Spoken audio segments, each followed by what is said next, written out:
Hello, hello. We have a win, ladies and gentlemen. Welcome to Big Blue Avenue. Short week this week, expedited week to say the least. But my name is Tom Scavetta, joined alongside my co-host Sam Cardona Norberg. Sam, 1-2, first win of the season. How are you feeling? Honestly, I mean, that intro always kind of hypes me up for the show, but specifically for this show, I was just like bopping along to that. I was great. And we were actually chatting on Sunday because I missed like a good chunk of the game because I was driving home. And you were telling me, you were like, oh my God, like we're up. Malik Nabers is amazing, this and that. And I was like, oh my God. When I finally got to like sit down and watch what happened, I was like, it was so beautiful. It was beautiful. Malik Nabers really is amazing, and Malik Nabers might wind up saving everybody's job in the long run, especially those around him. But before we dive into the show, folks, make sure to check us out on all of our social media below on Instagram, Twitter, and YouTube at Big Blue Avenue. We appreciate all of your support. First comment of the night goes to Eagles fan Dan Bakley saying, "Howdy, Malik Nabers should see more and more looks each week." I love You're Malik right. Nabers. Literally, I was just talking with Jordan about this, who, she was telling me, she was like, Malik Nabers is so good. Like, she was like, I cannot deny how good he is. And I was like, it's been a long time since we've seen that on this team. Like, seeing plays like Neighbors. I mean, I know we constantly bring up Odell when we bring up Neighbors, but like the one-handed catch, it's hard not to compare. But it's been a long time since we've had the chance to see that and to see a good wide receiver with, connecting, making plays, scoring touchdowns. It's just very refreshing. I think what was crazy too, Sam, was this game got off to an awful start. Eric Gray fumbles the opening kickoff. First play from scrimmage, Deshaun Watson throws a touchdown pass to Amari Cooper, and I think, oh no, here we go again. We're Mm-hmm. in for a long day. Wrong. Giants win 21-15, beating the Browns not only for the first time since 2016, but uh, it was just so rejuvenating. And the Giants go ahead and beat a couple of former players of theirs, Dalvin Tomlinson, Kadarius Toney, who we didn't even mention last week. I forgot he was on their roster. I think he just went on to the Browns like maybe a week before we played them. So it was very new. But I also forgot. So, which just goes to show, right? That Yeah, Kadarius Toney literally doesn't matter. no, he doesn't. And Malik Nabers had 8 catches for 78 yards, 2 scores on 12 targets. And in that first half, Sam, I don't know if you saw, there was a jump ball. I think it was him, and it was either Denzel Ward or Greg Newsome. Malik Nabers jumps over the corner, reaches for the ball, snags it, makes the catch inbounds, and then a play or two later, he's getting a toe tap touchdown on the sideline. So good. Yeah.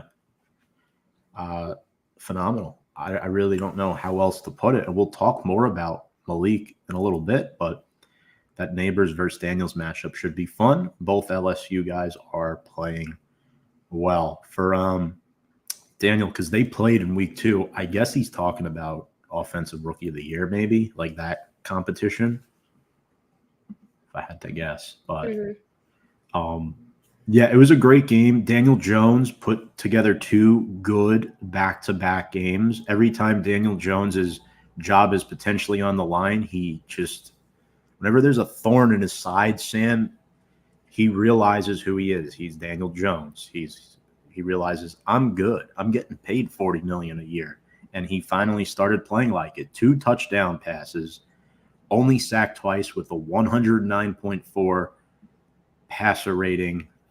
Really, really good. And Sam, it was set up by the run game too. Your guy, Devin Singletary, had from scrimmage 108 total yards, including 43 through the air. So Singletary, Sam, proving to be a force on the ground, but also in the pass catching game too.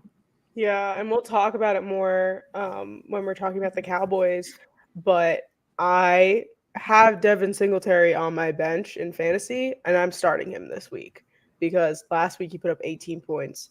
It is it is just so crazy how Devin Singletary, ironically wearing 26 on his jersey, is constantly there for us on the ground, and it's like, we need that. We need that dual run and pass, We need that duality in this offense. I feel like normally we've had one or the other, but we don't usually have them at the same time. So it's very impressive that, getting Devin Singletary on this team was not so much of a major news thing for us, but now seeing the actual, you know, games being played, he is an asset to this offense.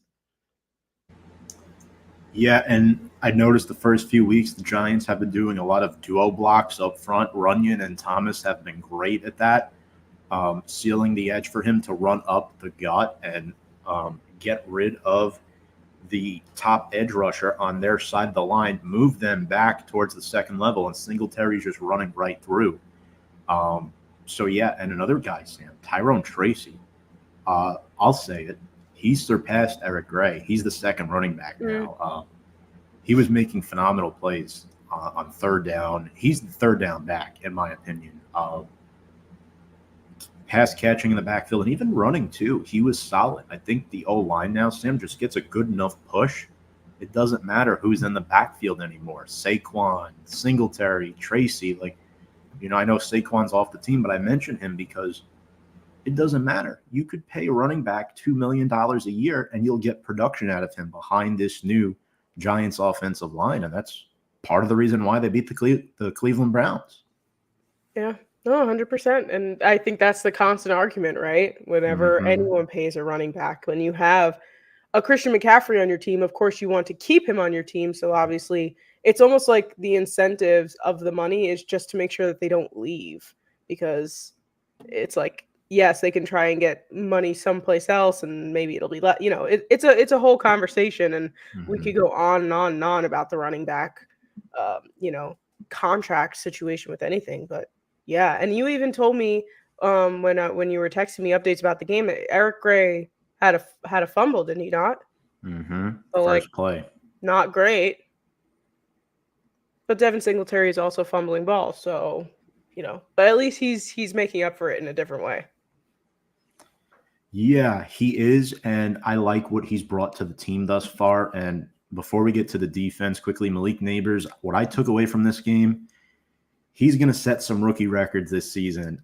23 receptions, second most for a rookie through their first 3 career games, and first player in NFL history with 20 more catches and 3 touchdowns. So this is an immediate impact. I don't know how Dallas stops him this week. That's going to be so much fun to watch. And did you see that he and Trayvon Diggs kind of have a little bit of like a rivalry going on, and a lot of people are comparing it to the Odell Josh Norman rivalry from back in the day, which of course more Odell comparisons, but I was thinking about it. I was like, wow, it's been a while since we've had like that major rivalry between, I'm assuming Diggs is going to be the one covering him. And Sam, who did Odell make that spectacular one-handed catch against for a touchdown that crashed the internet? Josh Norman. Against the Cowboys, too. Yep. And that game was on prime time. Tomorrow night is a prime time game at MetLife against Dallas. Just saying, could happen. Who knows? Could happen. And I'd love to get a little bit, not revenge, but we don't need them to repeat the last time that they were in MetLife Stadium from last year. We need a fresh slate there. Yeah, the 40-0 thing still rings in my head. It's not fun to talk about or hear about. But thank you, Kevin, for the comment. Appreciate it. I do agree. Daniel Jones and Malik Nabers have developed a really good chemistry. And speaking of chemistry, 8 sacks for the Giants this past week. The Big Blue sack exchange was in full force. Shane Bowen's defense, Sam, looked a lot better. They had 36 pressures in this game. That's the most in a game since PFF started charting pressures. Now, granted, Conklin was out. DeJuan Jones got hurt. Wyatt Teller left in the first half. The Browns were down 3 starting offensive linemen. So it was more or less, I think, them just exploiting it. But, I mean, you can't control who's in front of you, right? They were still getting pressure, and kudos to them. Yeah. Kudos to them. And I was so stoked to see Brian Burns a little bit more involved in this game as well, getting his sack and just, we got him in the offseason. He was kind of like our big go get, it was like we've been waiting for him to do something, and he's kind of been quiet these past few weeks. So to actually see him kind of be a little bit more involved and getting that excitement of seeing a guy sack Deshaun Watson looked good to me. And Kayvon Thibodeau got in there, Azeez Ojulari got in there, and our guy Dexter Lawrence got in there too. 2 sacks for him. So impressed. And Sam, with all those defensive guys up front, before we get to our player of the week, is there anything you want to add about this game? I know you caught maybe the second half of it live, but I know you picked the Giants to win, so I'll give you a lot of credit for that. Is this sort of what you were expecting, though? Not just from Dexter and the defense, but all across the board, because Dable coached an outstanding game, I thought. I know, and the joke that I made to you too was like, I was like, wow, they watch Big Blue Avenue, because the one thing we said was put the ball in Malik Nabers' hands and like it'll happen, and there they were doing it. And I was so close on my prediction too. I'm pretty sure I said 20-16 or something, and it was 21-15. So it was very, very close. I was almost there. But no, I mean, it looks like a cohesive team, and I know I keep making the joke like, wow, a real football team, but it's like, it's actually finally coming to fruition in front of our eyes. Right. And I'm hoping that it's not just a one-off game and we can continue to grow, because we have someone like Malik Nabers on this team, and it can move in that direction. And if he's doing things like this as a rookie, I can't imagine what he's going to do in his second, third, fourth, fifth year. Like, start saving up your money now, because you guys are going to have to pay Malik Nabers. And it's going to cost us a pretty penny, but not someone to let go for sure. Yeah, I think another 2 years we'll have to worry about that, as he's very fresh. And Sam, without further ado, let's get to our New York Giants player of the week. Short week. We're done with Cleveland. We're on to Dallas. But who did we choose to represent the New York Giants as our Week 3 player of the week? So I know we've been talking a lot about Malik Nabers, but it was, in fact, Dexter Lawrence who is our player of the week this week. Like we said earlier, he had 2 sacks, including 4 quarterback hits, 7 pressures versus Cleveland. He played 77% of the defensive snaps through these past 3 weeks. And, of course, 2-time Pro Bowler the year before last, and 2023. This was his first 2+ sack game since week 7 of last year, and Dexter Lawrence is a huge part of our defense, and the fact that it's been that long since he's had 2 sacks in a game it's good to see it happening again. 91.1 overall PFF grade, which is the highest graded inside defensive lineman in the NFL. 17 pressures, 20.9% pass rush win rate, which is first, and the best interior defensive lineman in the NFL, ? I'd argue yes.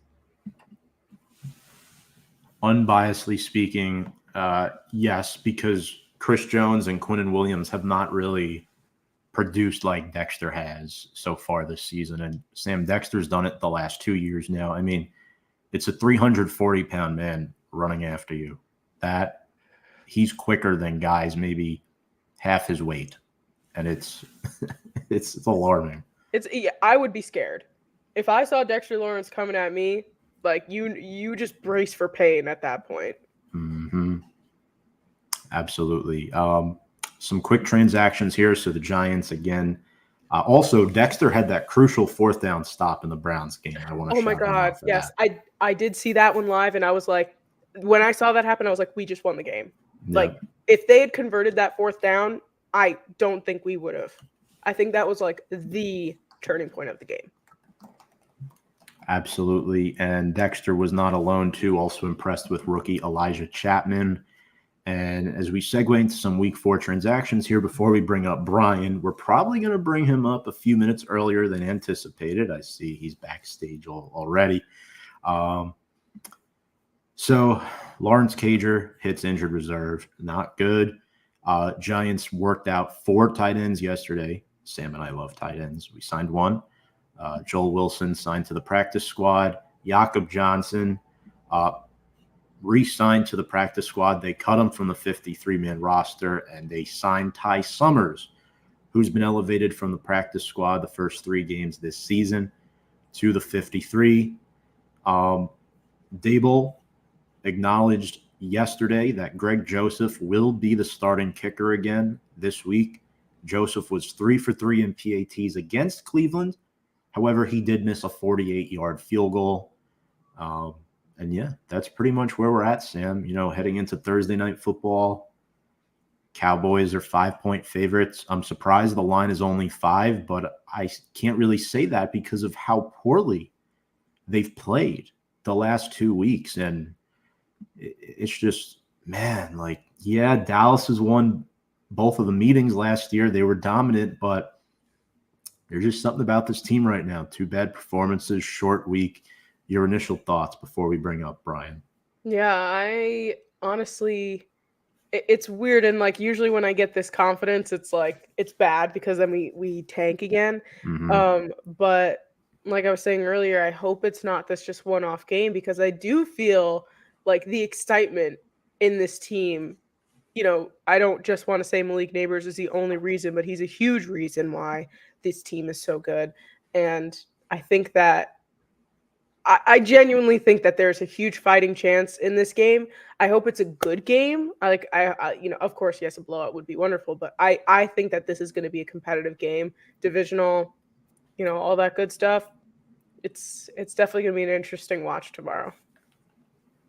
Absolutely. And another thing too, Giants haven't beat Dallas since 2020 when Andy Dalton was quarterback during the COVID season. So it's been that long of a time. And now he's starting for the Panthers.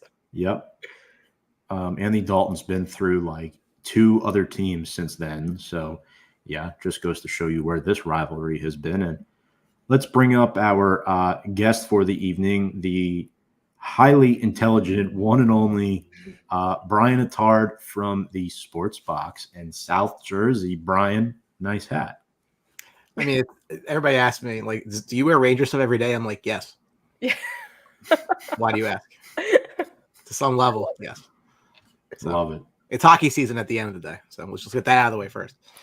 True. How are you doing, by the way? I know we got to see each other a month ago. Yes.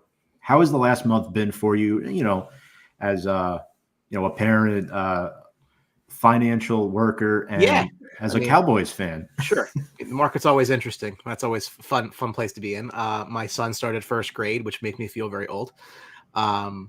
You're catching between Disney trips. Our next one's in November. He doesn't know that yet. So it's been good. Can't complain. Never had a bad day in my life other than the fact that my owner won't fire my general manager, and that causes problems. Yeah. And folks, while we're talking to Brian, if you have any questions, feel free to comment in the live stream. Please don't ask me if I know the player's endowment the way the owner does. Not really my area of expertise or interest. Apparently it's his. That was an interesting thing, that nothing ever surprises me with that man. It just doesn't. Yeah. Jerry Jones is an interesting individual, to say the least. And with that being said, Dallas, it's been a struggle. They have allowed 8 rushing touchdowns, Brian, through the first 3 games, most ever in franchise history. Now, additionally, they've allowed 8 total touchdowns on 10 possessions in the first half, the last 2 games. And I ask you this, and this is why I bring up those stats. What is your defensive identity right now under Mike Zimmer? So the defense is a riddle wrapped in a mystery inside an enigma, except that the answer to the riddle is that they can't stop the run. They can't get to the quarterback. Very simple. They have 7 sacks all year. 6 of them came in week 1 against the Browns. The defensive line play has been awful. So with that, it really doesn't matter who your corners are. It could be Darrelle Revis and Jalen Ramsey back there. They're not throwing the ball anyway. They're just running it down your throat.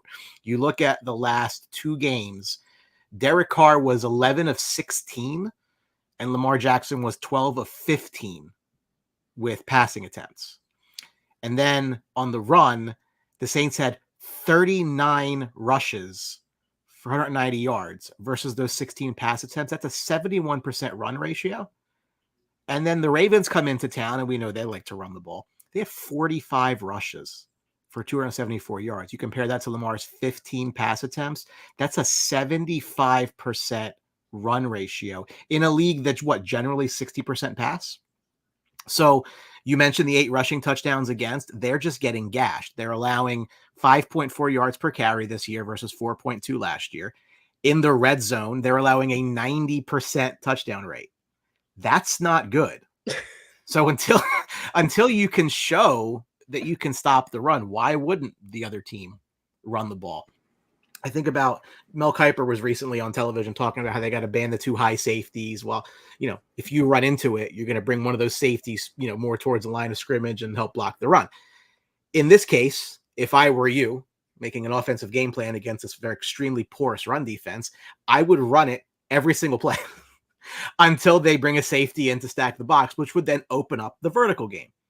They're allowing 185.7 yards against on the ground.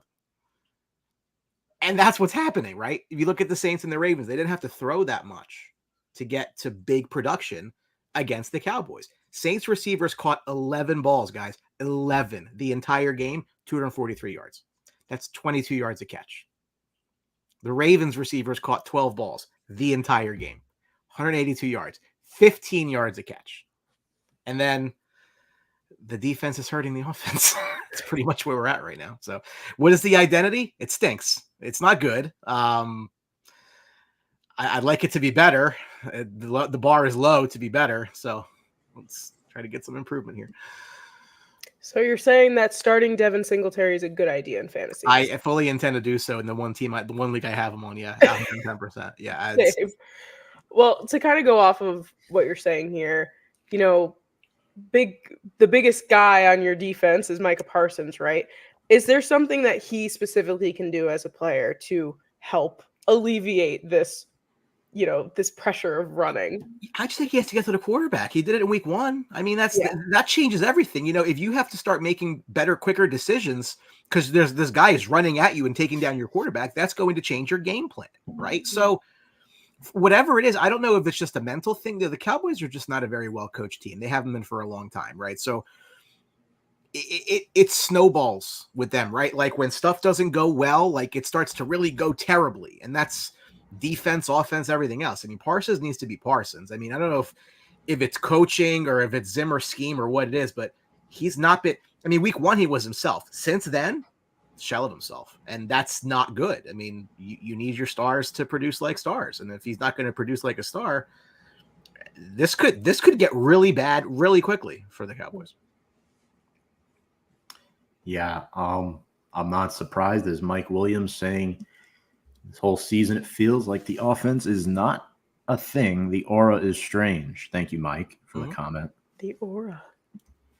It's Jerry Jones. It trickles from there. I couldn't agree with that statement more. Now, quickly switching gears to the Giants, I'm sure you like Malik Nabers as a player, despite being a rival fan for football. Make that very clear. What has impressed you about him through the first 3 weeks, and how do you think he'll match up against Trayvon Diggs? He really has just, really been really impressive. If I recall correctly, when I did the stat when I did my prep for week 3 pregame on the Sports Box, it was only him and Beckham were the Giants rookie receivers with 10 catches, 125 yards, and a touchdown in a game. I guess he did that against Washington. The most impressive thing to me that he's doing all of this with Daniel Jones as his quarterback, because I saw a tweet from someone that was concerned that Nabers might save Danny's job.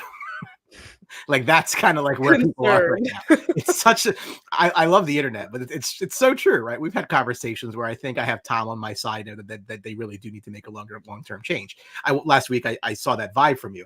Now we're getting to the point where, oh my God, I hope this guy doesn't save Danny's job because he's so good and make Danny look good. Like it's but that's, I mean, again, I'm not a huge fan of drafting receivers high. I don't think there's the correlation with success. I think that the Giants are looking for an impact player. You can get an impact player at that position.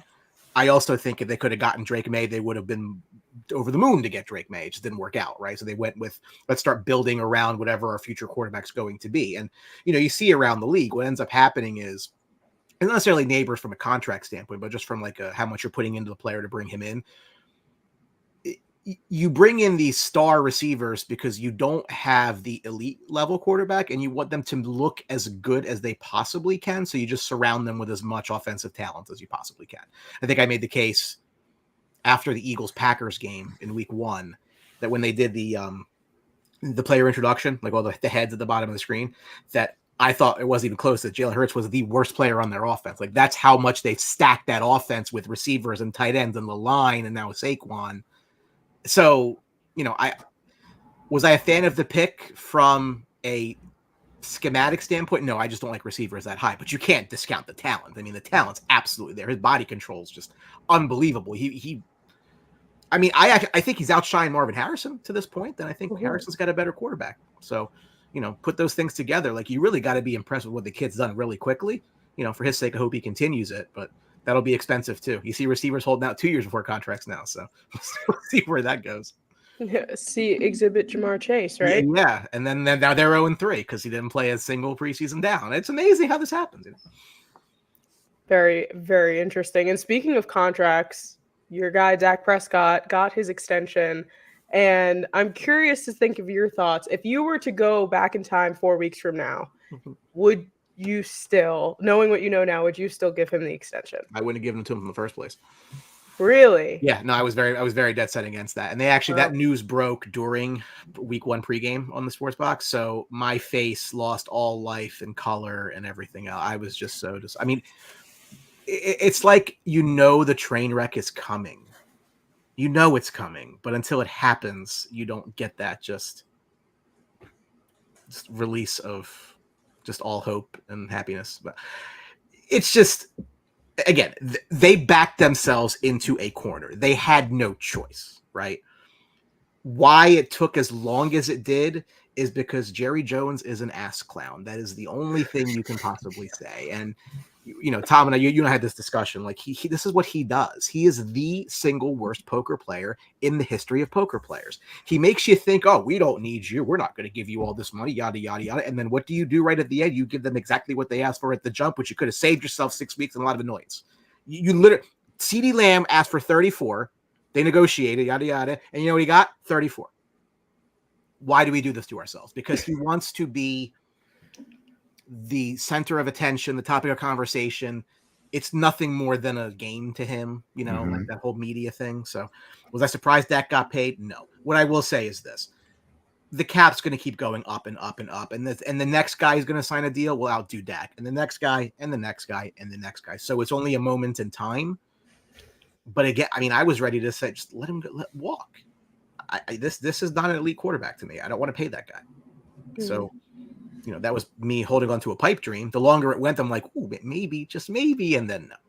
But no, I would not. I would personally have moved on from him, but that probably shouldn't surprise you that much because I've been saying that for 7 years now. I'm not a fan of the player. I think he's a winning player. I think he's a stat patter against bad teams and garbage time. That's just my view of him. It's just, I feel like I broke a mirror. It's more years of bad luck. Let me add to this statement. The longest tenured starting quarterback of the team who drafted him. Look, he's got a lot of success, right? Of course, he's earned that. Teams always, making deep playoff runs and stuff. So, yeah, why not? Who would be your quarterback, though? Are you available, Mike? You got anything going on on Thursday? I would have gone. See, that's the problem. So they backed themselves in because I would have gone into rebuild. I absolutely would have, right? Because outside of a few like really star players, right, this roster I think is just overrated, right? Like, look, I like Trayvon Diggs quite a bit. I don't think he's a star. I think he's a good player. Don't think he's a star. Micah Parsons is his own world. Again, Lamb is Lamb, but Lamb's a wide receiver. Like he's making your quarterback look better. So I would have gone into a bit of a let's go in it like a quick 2-3 year retool, get a high pick quarterback in there and go. Like that's what I would have done. But it's Groundhog Day. Like this is going to end. They're going to make the playoffs probably. They're going to lose, and we do it all over again. It's the same cycle. If you could swap quarterbacks though with us, would you take Daniel Jones over Dak Prescott? You know why I would? Because I'd be out of him in a year and I could go get another one. Fair enough. I said coming into the season that the best this was before the draft, the best quarterback situation in the division was Washington because they had no contract to Jalen Hurts, no contract to Dak Prescott, no contract to Daniel Jones, and a high pick to go get one. That was the most flexible situation you could have. Again, he is not a winning player to me. If they ever do find a way to like pull off a miracle and win, I'll be like, I can't believe they won despite Dak Prescott. Like he's not that guy. Nothing about him is that guy. He just, if you go back to like some of his numbers, if you removed games against the Giants and Washington, he is below average as below average can be. Like he has padded his stats a lot in Giant games and Washington games, like 4 touchdown games, 400 yards. Like he looks like he's, fantasy darling for what that's worth. But he just now against good teams, he struggles mightily. He's not that guy. Right. I am in alignment with you on that. I know a lot of people are not, but you don't have to convince that to me.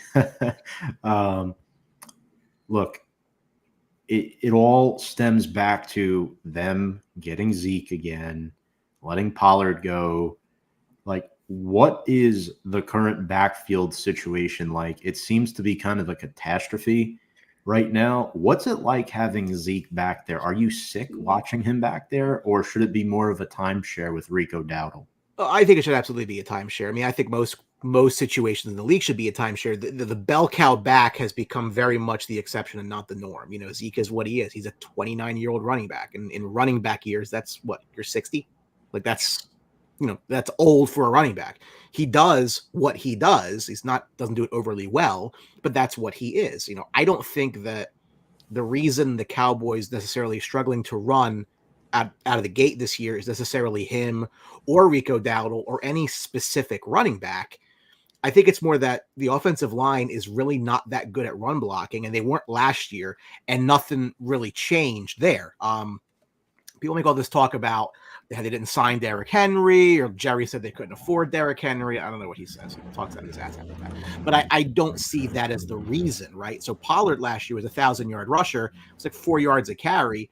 But I think a lot of that was because he broke up a couple long ones that would bring that average up. Like you didn't really get a lot of consistent 4 or 5 yards a carry, but he'd break off a 30 to offset the 2, and all of a sudden your average is better. They were middle of the pack last year, I want to say, in rushing. I want to say it was like 110, 112, let's just say. Well, they're 73 this year, right? But they had 102 against the Browns. So I think a lot of their rushing problems is game script.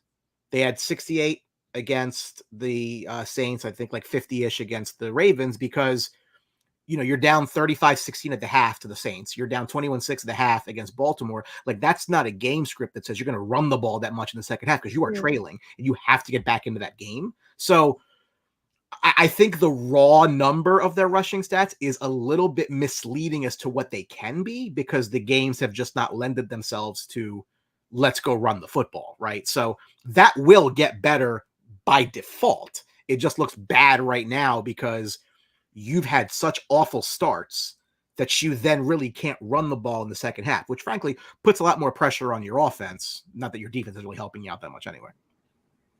And since we're talking about running backs, and since we were just a few minutes ago talking about Jerry Jones and his money situation, what did you feel when he came out and was talking about the comments how like, oh, we can't afford Derrick Henry, and then you go out and you pick up Ezekiel Elliott? Like, where's the disconnect there? Because obviously I know Derrick Henry is a quote unquote old running back, but like he's doing pretty well in Baltimore right now. Baltimore's built to run. I'm not surprised by that. Like I don't know that Derrick Henry makes a difference. I just think that if you had Derrick Henry, you'd still probably be losing these exact games the same way. Tony Pollard was by no means a bruiser.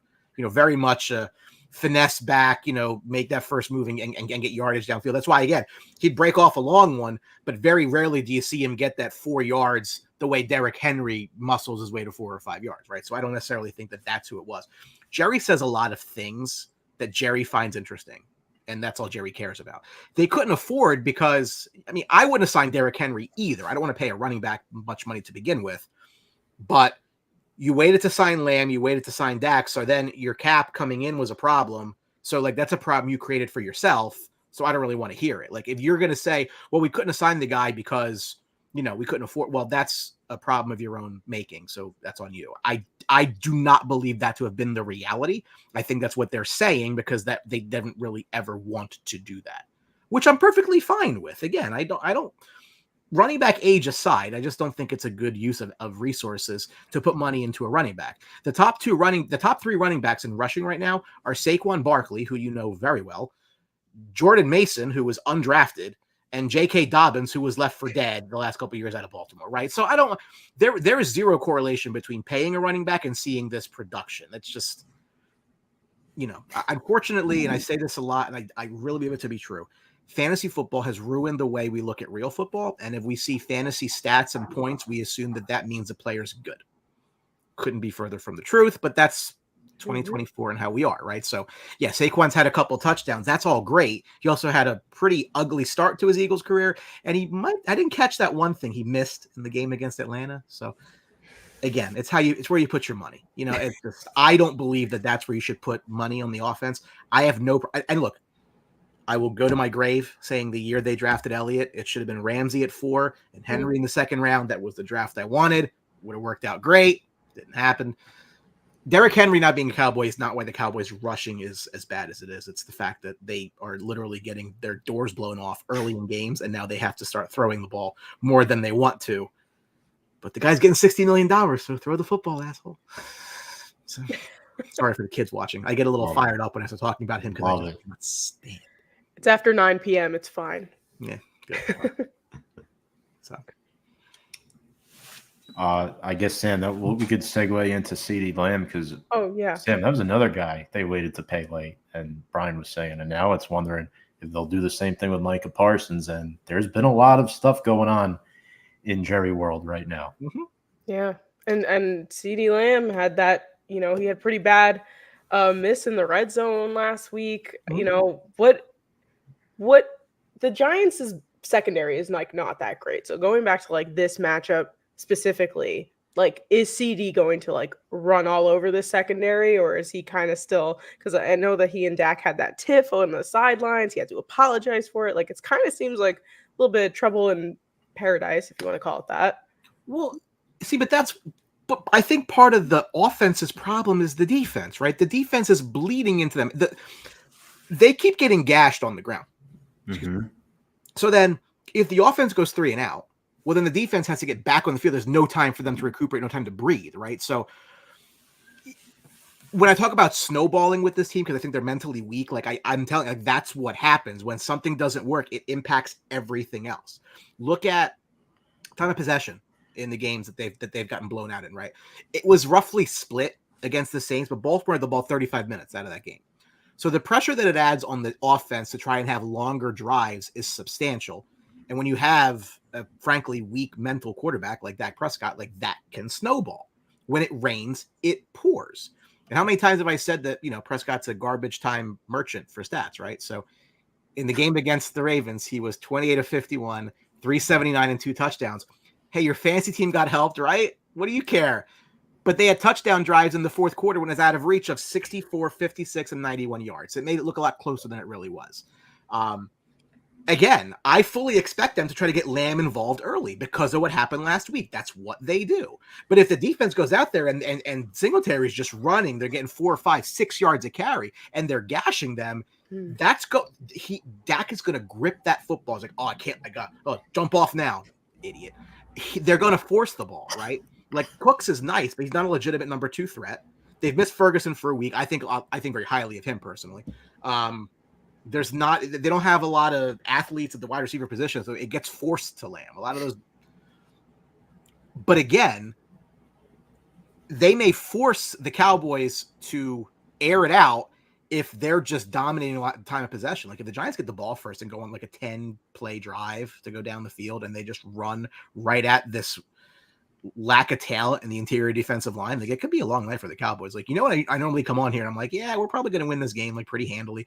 I got to tell you, I don't have that feeling right now.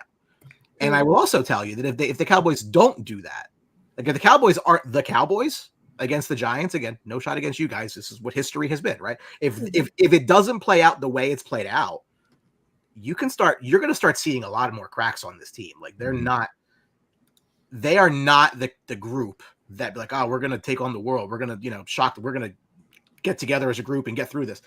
I don't think they're coachable enough to do that. The Giants have a chance to really like do something very bad to the Dallas Cowboys Thursday night. I mean, honest with you. Do I think Dallas wins? Probably. But I if it's not a style points win, like if it's not like a college football win that you'd be happy with, it's going to get louder to me. A lot of what you're hearing about the criticism, which is always there with the Cowboys, is going to get louder. The Cowboys need this win way more than the Giants do. In fact, the funny thing is, I think if we said to each other before the season that coming into week 4 they had the same record, I'd probably say, well, I guess that means the Giants are ahead of expectations. And you'd probably say, well, I guess that means the Cowboys are off to a rough start. Yeah. Here we are. So, it's kind of funny how that works out. I love that. And I want to talk about Singletary too and, the run defense. But one quick question before that, based off what you just said, how warm is McCarthy's seat right now? How often, Tom, have you ever seen a lame duck head coach work out in the NFL? like this is like Jerry Jones is an idiot. Like I go back to, and I always go back to this, back when they did Hard Knocks originally. Yeah. T.O. and Romo was on the team, right? They brought in Pac-Man Jones. And Jerry said, something to the effect of, we're going to get the best of Pac-Man Jones because he doesn't have any more chances left. Because everything happened off the field with him and they go suspension, everything else. So like he thought that I'm going to get the best out of this guy because it doesn't work here. It's not going to work anywhere. He does that almost with these contracts. Like he has to be put against a wall. Like he almost feels like you're going to do your best because you want to get paid again, which doesn't work. Okay. It doesn't work. So McCarthy things would have to go off the rails pretty bad for McCarthy to get fired in season. I don't think there's a shot in hell he's back next year because I don't think they're going to do anything if they make the playoffs, which, by the way, for the record, let the record show my pick to win the division was Washington before the season started because I'm a believer in the Giants. I think they're better off losing a lot of games first, but that he is also very fat. Yes. What up, Andy? Love you, buddy. Great comment. The Cowboys and Eagles both looked to me as if they were houses of cards waiting to fall over. Whether it's coaches looking for fighting for jobs, quarterbacks fighting for jobs, which has kind of come off a little bit. That Washington could just be the beneficiary, win a couple games and sneak in. I mean, I don't know what they do. He is not. I was fine when they hired him. It just has not worked out. That doesn't really surprise me. Nothing ever really does. His seat is hot. Mm-hmm. If they, there's a stretch later in the year where they have like 6 brutal games in a row. Like if they're not at a winning record into that stretch, like if they really fall off, could he get fired mid-season? It's Jerry Jones, right? Can you rule it out? No. But I also think that Jerry's the kind of guy that doesn't want his decision to be wrong. Right. So he doesn't want to throw in the towel unless he absolutely has to. Trevor Lawrence is an extremely talented quarterback. He is. Just the results have not been there. He's just on a pretty poor roster with pretty poor coaching, and that's the result. Yeah. If he was in San Francisco, that team might not lose a game. He's probably right. Jerry gonna get caught on any more hot mics at practice this season? The amount of times I've had a vision of Jerry Jones having like a Donald Sterling moment and being forced to sell the team. It's just, please. Yeah. So when it comes to like keys to the game, I think because I'm still favoring Dallas, and that's probably who I'll wind up picking tonight. Yeah. But the Giants do have a legit chance to win this game. I'd say about a 20% chance. And here's why, right? They need to and should be able to establish the run early. You mentioned before, Brian, and I think, Sam, you would agree with this, Baltimore ran all over them on Sunday, and we were talking before, 8 touchdowns on 10 possessions. That's not good. And what the Giants have done the first 3 weeks of the season, they were able to do it much better in week 2 and week 3. So new O-line coach Carmen Brasillo loves the duo pushes up front, and they were unable to do it last year because they had a piss poor O-line coach. Sorry. Now he's with Washington, by the way. Bobby Johnson, that is. But you brought in John Runyon, right? You had to overpay for an above-average guard, which he has been very, very good since coming here, especially in pass protection. But his run blocking has helped Andrew Thomas. Andrew Thomas was already a top 5 tackle in the league before the season. Now he's getting even better. John Michael Schmitz is sandwiched in between 2 serviceable guards. Greg Van Roten is probably our worst offensive lineman right now. He would have been second best on the Giants' offensive line last year. And that's not bad at all. So what Runyon and Thomas have been able to do, they'll duo push the edge and the DT to the second level, and then the linebacker gets shaded off, which Singletary just runs right through it. And that's a big problem. I could see that happening with Dallas specifically. This defense, too, is giving up 29.7 points per game. So if the duo push succeeds, it's going to be a problem. And not to mention, if you're Dallas, you have to stack 7 guys in the box. The problem there is Malik Nabers gets left one-on-one on the outside. And then Brian, your free safety, obviously he's going to have to help and cheat a little bit, which will also open the middle of the field up. So if you're Brian Daboll, Sam, I'm looking, this game is in your favor. If you establish the run early, score a touchdown, get ahead, it might be a long night for Dak Prescott and these Dallas Cowboys. I mean, Brian said it. As long as the Giants are running right in the beginning of the game, they're going to struggle towards the end, and then they're just going to be hoping CeeDee Lamb catches it. At the end, it seems very plausible. I hope it's a good game, though. I genuinely hope it's a good game because I feel like it has the potential to be a very close game. Like, I don't think this is a Nabers game necessarily. What I think they do is they continue to run. I mean, if I were the Giants, I'd run the first. I'd run until I don't get 3-4 yards on it, right? I think play action is going to be a problem for the Cowboys, and I think that if they get Nabers once or twice and then I just have to account for him, it'll open up the run even more. Like, I think that I always tell you, like, I would, when they had Saquon, it was always like, make Daniel Jones beat you. Don't let Saquon beat you. In this case, it doesn't really change that much. It's don't let the running game beat you because that is your weakness. Nabers will get his, right? But I think that will actually open up the run more. Rather than have the run open up the pass, use the pass to open up the run. And then just abuse what is their weakness. Mozzie Smith has not worked out as a first-round pick. And then the interior of the defensive line does not, like, that's where they're really getting, they can't stop anybody. And if it's because they're trying to rush the court, we're not doing that well either. So pick something and work on it. Figure something else out. But it's not, like, look, I mean, them being 1-2 is not a huge surprise. I mean, the Saints game could have gone either way. Probably for the season. I mean, look, the Ravens were 0-2. They really needed that game. Like, I think that, whatever, like, I'm not going to nitpick.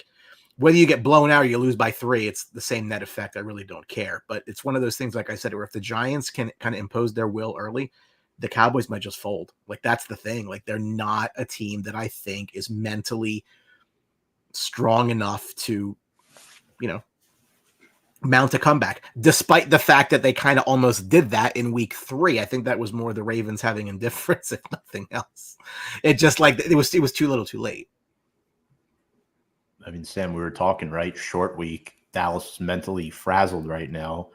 In all due respect, Brian, this is the week you might want them. 2 losses in a row, short week, not a full week of practice to prepare, right?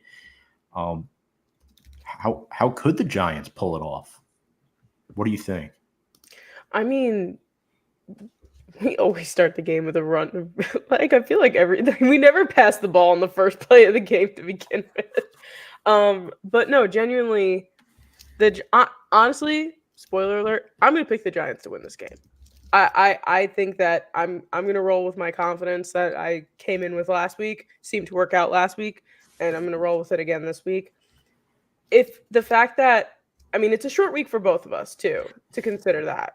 But it's almost like it's good that it's coming so fast because we just had that momentum going with Jones, with Nabers, with Singletary. Like it's almost like, okay, like let's just play a game as quickly as possible to like make sure we don't lose that momentum.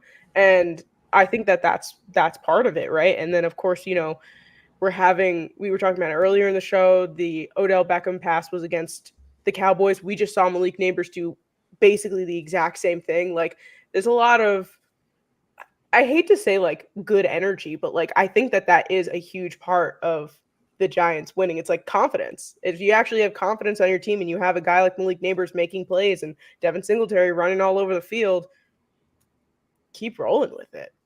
That's what I'm saying. Yeah, it's a big problem too. And Andy, I think DJ has put 2 solid games together already. I thought the Washington game was solid. I thought last week was solid. Can he make it 3? He's really struggled against Dallas. I'll tell you that, and I think that's a concern, right? I think for Dallas, Brian, right, it's trying to stop the run so you can get into Daniel Jones's face and force him to make mistakes. Because last year, you guys destroyed us in MetLife, and you forced Daniel Jones to make mistakes, which unfortunately he's very prone to doing. There's some moments where Daniel Jones looks good. There's other moments Daniel Jones looks like a 5th grader analyzing a defense back there and like, what the hell is this guy doing? I mean, people are laughing that we're 6 years into Daniel Jones. I'm sure you are too. We talked about this. I go back to the same situation. I think it is what it is. But the year that they made the playoffs and played the Vikings, who were a fraud team to begin with, and got a win, I mentioned to you, I think it pushed the franchise back a number of years because it extended the life of that offensive core.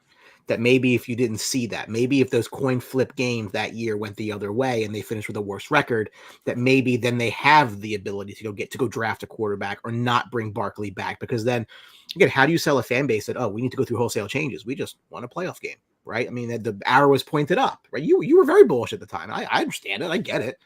I just thought that like, well, I mean, to get to this point, they really there were games that year. I think the Seattle game, the Tennessee game, where could have gone either way. It worked out for them.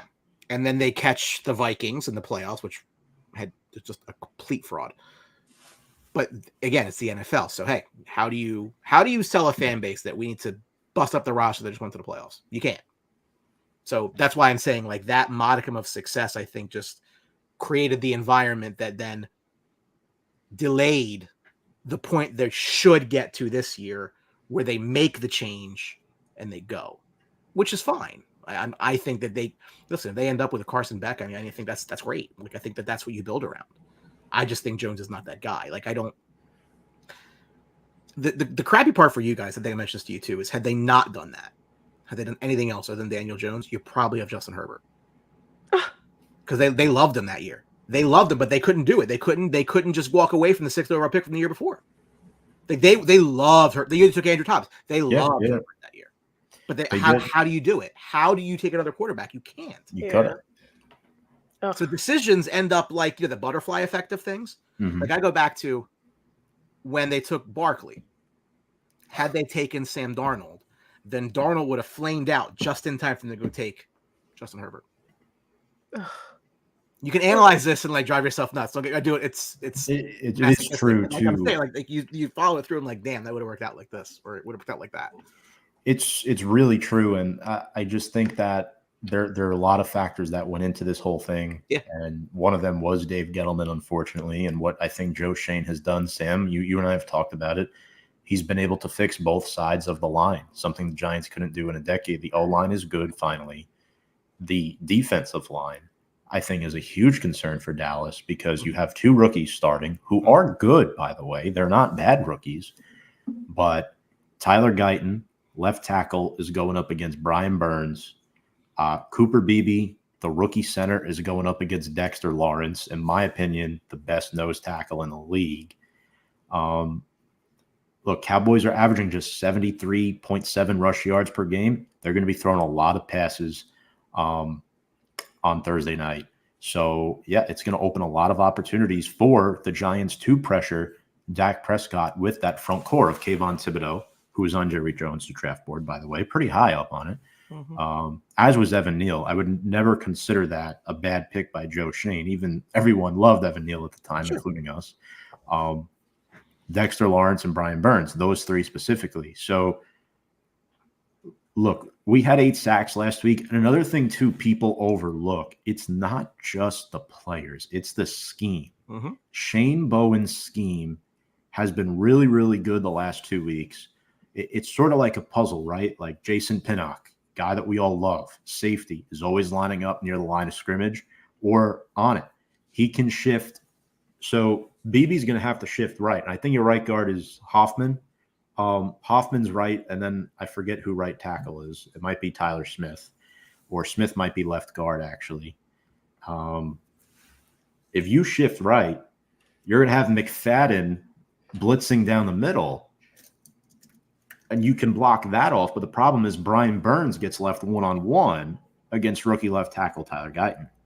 So that's a massive advantage for the Giants because they're able to get there with 3 guys up front. You have a linebacker who can blitz well, and you have a safety that could play in the box. Salmon, I know you and I have talked very highly of Mike and McFadden and Jason Pinnock on this show. Those two have been very underrated players that I don't think the national audience gets a good perception of them just because they're never talked about. And I mean, we've been missing McFadden a bit because he's been dealing with an injury, right?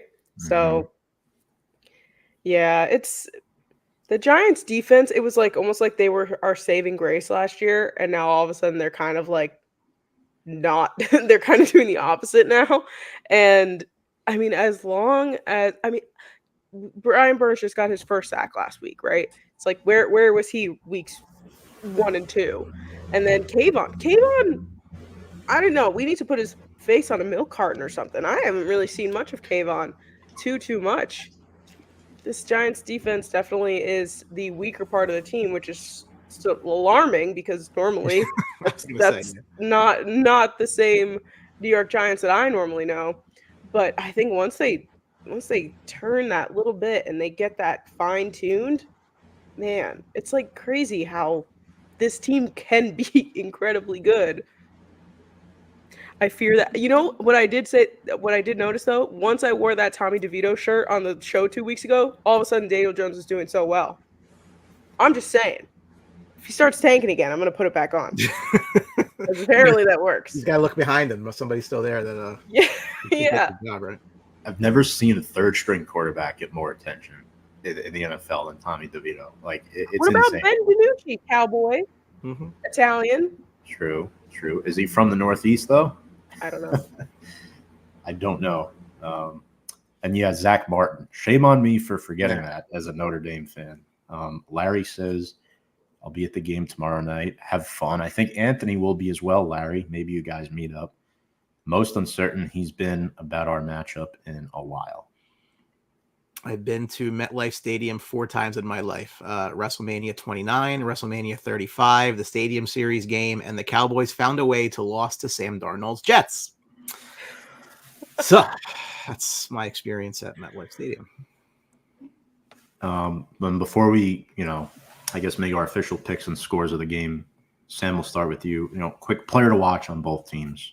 Who do you have? I'll do the obvious for the Giants. I'll say Devin Singletary as my player to watch. Also because I don't want to regret placing him in my flex position this week. And I'll even say Brian Burns on the other side of the ball for the Giants as well.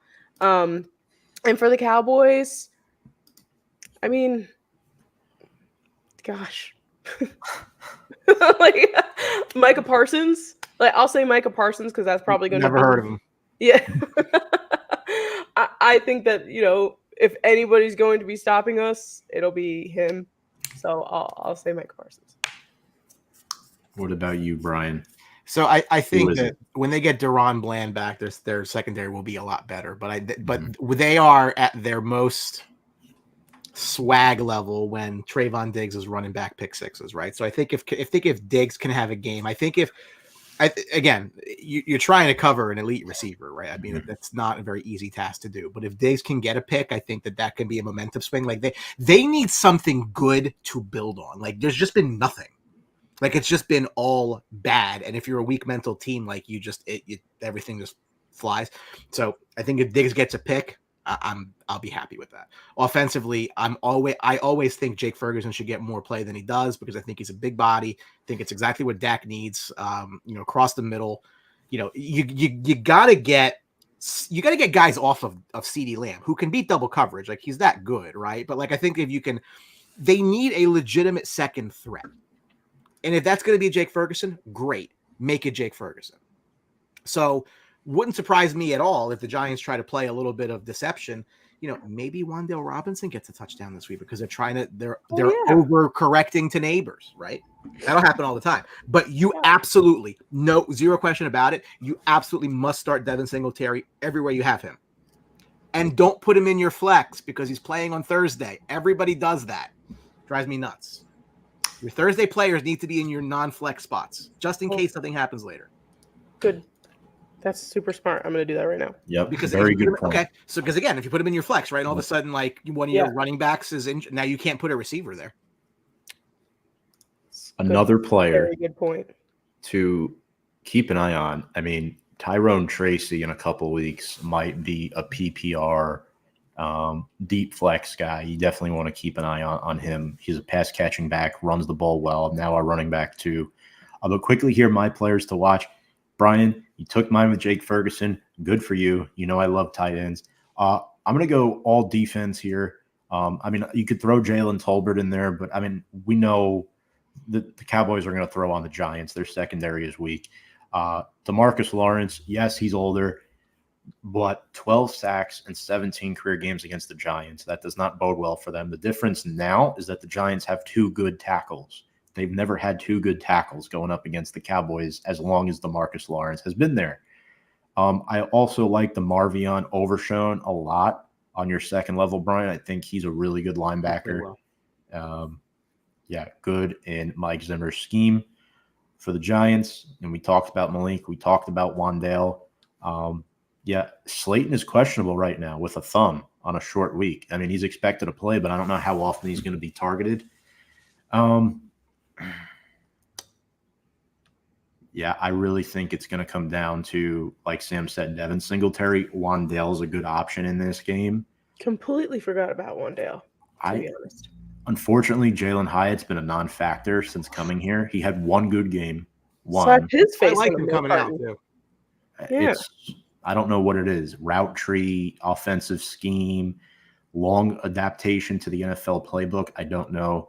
But if the Giants have time to throw and time to the side, keep an eye on Tyrone Tracy on offense. And then defensively, Jason Pinnock, guys. I think he deserves to be mentioned. Blitzes often and hangs out near the line of scrimmage. He's going to be instrumental this week because you don't want to give Dak time to throw because Adoree Jackson and Drew Phillips, two of our top three corners, have both been ruled out with the same injury, calf injury. Sam, by the way, you and I love Drew Phillips. Third-round pick out of Kentucky. Awesome slot corner. Great against the run, plus support. He can drop back. And there you go. That's going to be tough for the Giants. And one other thing I mentioned, Dallas, you want to keep the Giants in a base set defensively so that Brian Burns has to play more of that linebacker position than coming at the quarterback. I think that's a huge acknowledgement there too. But it's time for our picks. Brian, we will start with you. We know Sam is already going with the Giants. Yeah. But do you agree with that, or are you still rolling with that? So I'm on record saying the Giants losing is long-term winning. I'm not going to deviate from that because I think they need to be as high in this draft as possible. I'd actually, if I were a Giants fan, be kind of mad they won last week, but that I view things differently than most people.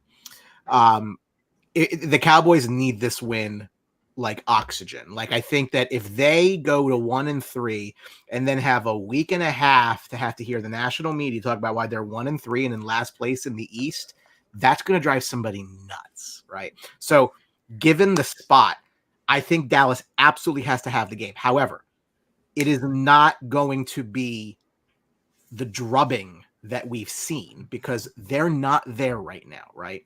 So I think the Giants probably that line is I think I see it at 6. Like that's probably right. Like a 27-20 game like feels like the Giants are in it to the end. Maybe that's when they get this pick to seal the game, but if they're down 7 and they get the ball at the end, like they're going to have a shot. And that's where maybe you don't trust Danny Dimes to win you the game, despite the fact he's thrown to Malik Nabers, right? So my gut tells me like a 27-20 Cowboys win, that it's not the put your backups in the second half. Like the Giants are going to make them work for it, is my point, right? So as a Giants fan, that's kind of really what you want, right? Like you want to be in games, but you don't want to screw your draft position up. Like I get like trying to like thread the needle. Like I totally understand.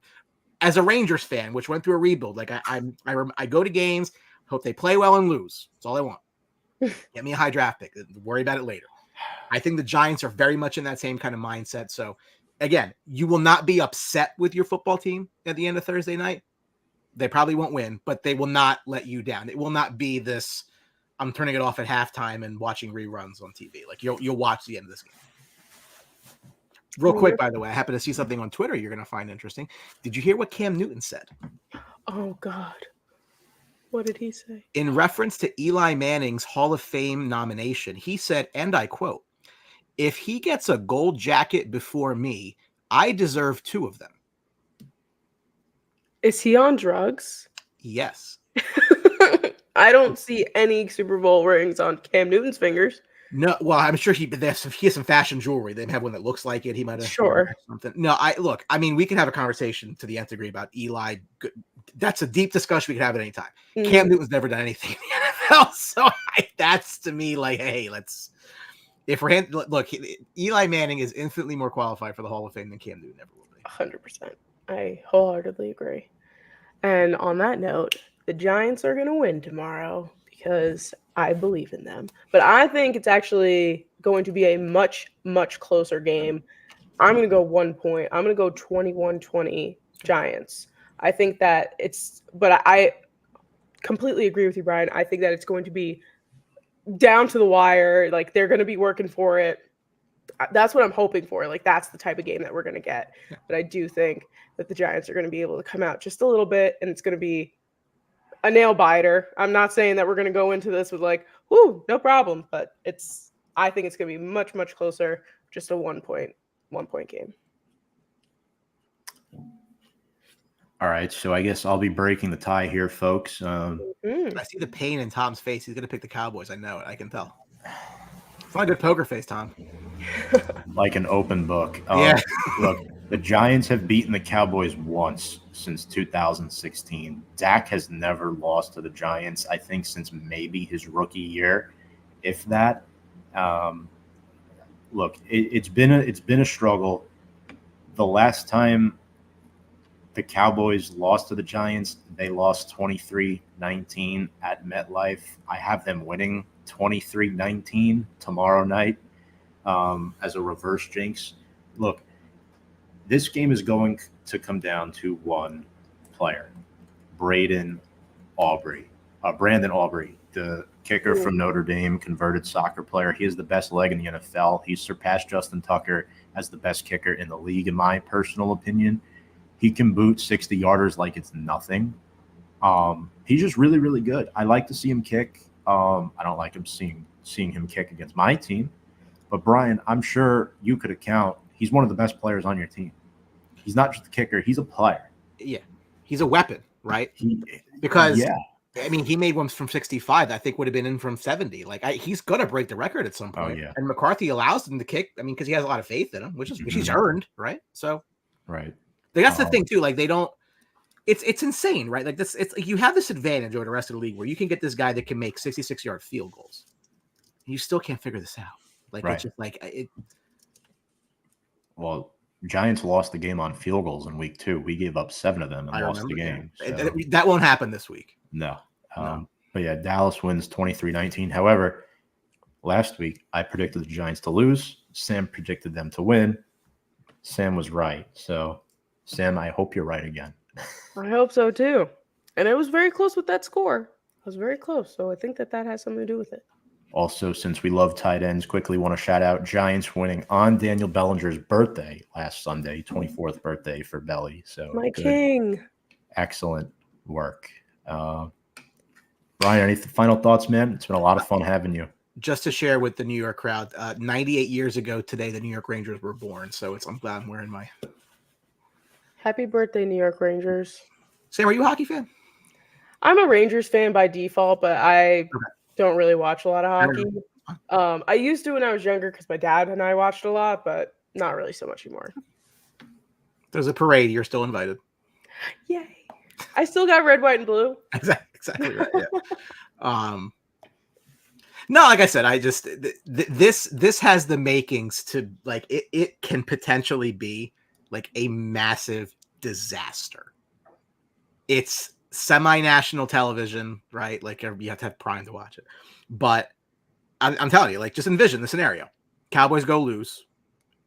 Ugly or not, they lose.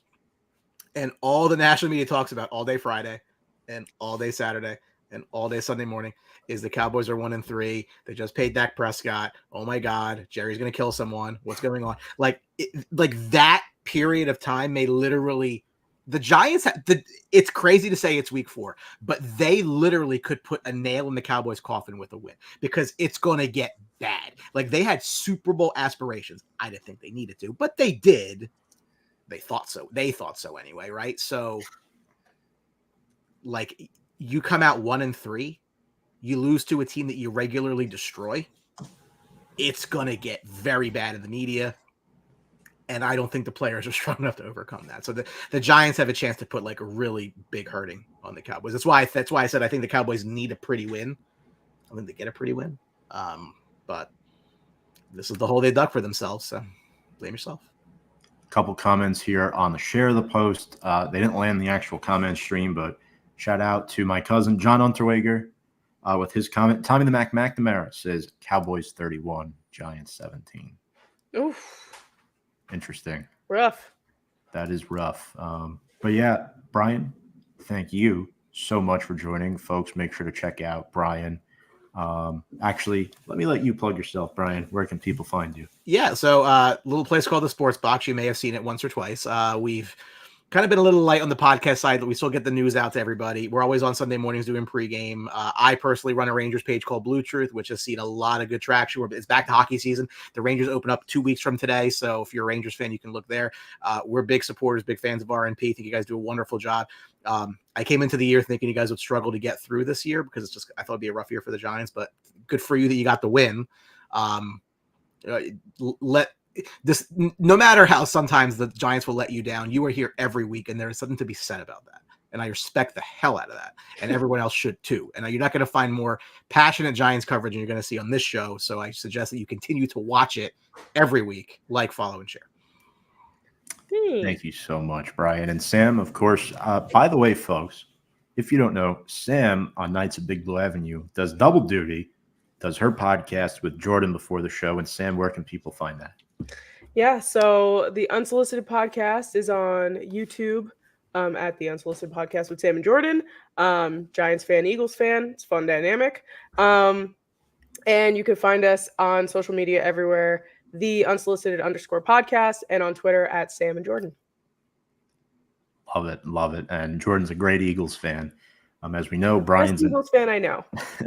I mean, not many people can use the word great and Eagles fan in the same sentence. So let's just She's genuinely nobody's perfect. I talk to her. She's a very nice person. Nobody's perfect. And then, folks, for some reason, if you're interested in my outside content, make sure to check out From the Stands, college football sports show with myself, Andy Hopper, Brian McCardle. We're actually filming in about 10, 15 minutes from now, so I know they're both watching. Wait for me to hop off, but just kidding, guys. Love you both. Sam, Brian, thank you so much. On behalf of Brian Attard, Sam, Cardona, Norberg, I'm Tom Scavetta saying so long from Big Blue Avenue. Make sure to check us out on all of our social media, Instagram, Twitter, and YouTube. And without further ado, let's go Big Blue. Thanks, Andy.